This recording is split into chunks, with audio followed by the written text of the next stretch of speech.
लांडी के अंदर PS 92 में 362 रोड और 12,000 रोड पे नाला है जिसकी दीवारें जो है वो टूट चुकी है। अभी 2 दिन पहले ये बुजुर्ग शहरी जो है इस नाले के अंदर गिरे और इनकी मौत वाक़ई हो।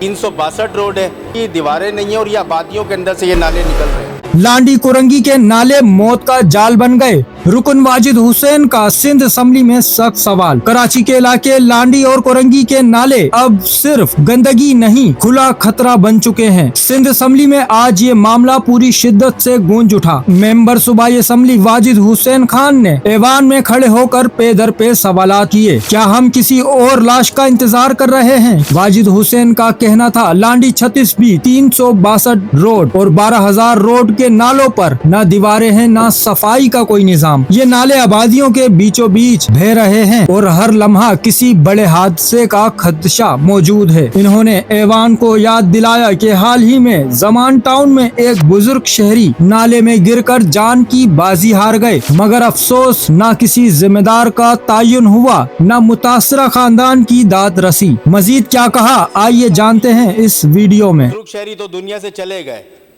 और स्पीकर साहब मुझे जो नज़र आ रहा है हुकूमत अफसोस ज़रूर करती है, लेकिन ऐसे वाक़यात को रोकने के लिए कोई इक़दामात नहीं किए जाते। तो गुजारिश ये स्पीकर साहब, ना तो ये रिटाई का ये आलम है, ना तो हुकूमत की तरफ से उनके घर पे कोई किया है, वो बुज़ुर्ग जो दुनिया से चले गए। इसके अलावा भी आज भी नालों के ऊपर दीवारें नहीं है।